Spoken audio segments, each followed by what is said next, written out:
पहले दिन जब जैन साहब को घर लाया गया तो उन्होंने जानबूझकर माता पिता के सामने कजिन के साथ छेड़खानी की, क्योंकि केवल इसी तरह वह जल्द से जल्द घर से निकाले जा सकते थे।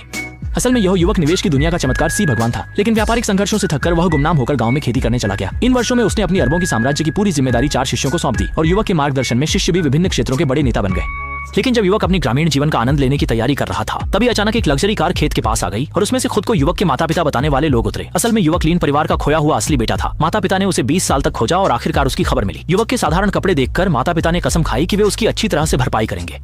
युवक अभी इंकार करने का समय भी नहीं पा था कि उसे माता पिता ने लग्जरी कार में बिठा दिया। इस समय घर के 2 गोद लिए हुए बेटे और चचेरी बहन पहले से ही इंतजार कर रहे थे। तीनों ने युवक को वापस आते देखा तो तुरंत ही तिरस्कार भरी नजरों से देखा। जब उन्होंने सुना कि माता पिता युवक को घर में रखने वाले हैं तो वे और भी भड़क उठे, क्योंकि अगले महीने ही लीन परिवार के उत्तराधिकारी का चयन समारोह है। माता पिता इस समय छोटे को वापस लाए हैं। यह स्पष्ट है कि वे संपत्ति के लिए आए हैं, लेकिन कुछ लोगों के अपमान का सामना करते हुए छोटा बिल्कुल भी परवाह नहीं करता, बल्कि उसने एक झटके में अपनी चचेरी बहन की उंगली पकड़ ली और उसकी तारीफ की कि वह एक बड़ी सुंदरता है। तो पालक पुत्र यह देखकर तुरंत गुस्से में आ गए और मौके पर ही माता पिता से छोटे को लीन परिवार से बाहर निकालने के लिए कह दिया।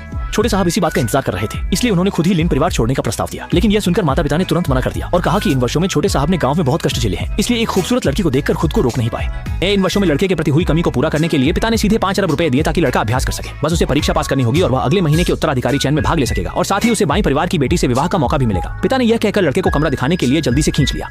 दोनों यंग पुत्र यह देखकर बहुत नाराज हुए कि एक गांव से आया हुआ लड़का कैसे आते ही 5 अरब ले सकता है। लेकिन पास में खड़ी चचेरी बहन ने दोनों को सांत्वना दी कि चिंता करने की जरूरत नहीं है। आखिरकार लीन परिवार के उत्तराधिकारी और बाई परिवार के साथ विवाह की तुलना में यह पैसा कुछ भी नहीं है। बस उन्हें थोड़ी चालाकी से काम लेना होगा ताकि लड़का सारा पैसा गंवा दे, तब पिता स्वाभाविक रूप से उसे लीन परिवार से बाहर निकाल देंगे। कजिन बहन के उकसाने पर अगले दिन दोनों गोद लिए हुए बेटे ने लड़के के लिए एक निवेश सचिव की व्यवस्था की, जो उसे निवेश में पूरी तरह से मार्गदर्शन करेगा। सचिव ने लड़के के लिए कुछ शेयरों को ध्यान से चुना था, लेकिन लड़के ने तुरंत देख लिया कि ये कुछ जल्द ही बाजार से हटने वाले बेकार शेयर हैं। हालांकि यह उसके मन मुताबिक ही था। वह सोच रहा था कि पैसे कैसे कमाए जाए और सचिव खुद ही आ गया तो उसने सीधे 1 अरब का निवेश कर दिया। सचिव ने यह देखकर तुरंत एक शरारती मुस्कान दिखाई, क्योंकि जैसे ही लड़के को लीन परिवार से बाहर निकाला जाएगा तब बाई परिवार की शादी निश्चित रूप से 2 युवाओं में से किसी एक की होगी।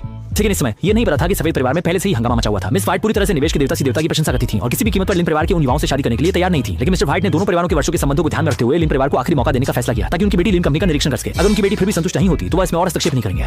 लेकिन यह नहीं सोचा था कि जैसे ही वैश्या लीन कंपनी में आई उसका सामना सीधे उस युवक से हो गया। इस समय सचिव युवक को पैसे कमाने के लिए अलग अलग तरीके आजमा रहा था। उसने पहले युवक को 2 अरब खर्च करके एक घटिया फिल्म में निवेश करवाया और फिर 2 अरब खर्च करके एक बंद पड़े मनोरंजन पार्क को खरीदवा दिया। सिर्फ आधे दिन से भी कम समय में छोटे ने 5 अरब खर्च कर दिए। वैश्या जी ने देखा और अपने चुनाव पर और भी विश्वास हो गया कि उसने सही किया है। लगता है कि लीन परिवार पहले से ही अंदर से सड़ चुका है और वे वहां शादी करने के लायक नहीं है। वैश्या जी के जाने के बाद छोटे का पिता अचानक कंपनी में आया। कुछ कर्मचारियों ने देखा और मालिक से शिकायत की। छोटे पर आरोप लगाया कि उसने बेतरतीब निवेश किया और 5 अरब गंवा दिए।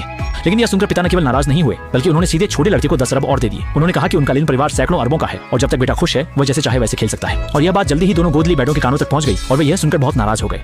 अब पिता के छोटे लड़के के प्रति जो पक्षपात है उसके अनुसार भले ही वह सारा पैसा कमा दे, पिता उसे लीन परिवार से नहीं निकालेंगे। लेकिन अब उनके पास एक तुर्क का इक्का है और वह है दादा। दादा ने अपनी मेहनत से सब कुछ बनाया है और आमतौर पर वह लीन कंपनी को सबसे अधिक महत्व देते हैं। वह कभी भी छोटे लड़के जैसे बिगड़ैल को लीन परिवार में रहने की अनुमति नहीं देंगे। कल ही वह दिन है जब दादाजी देश वापस आ रहे हैं। उन्होंने इस मौके का फायदा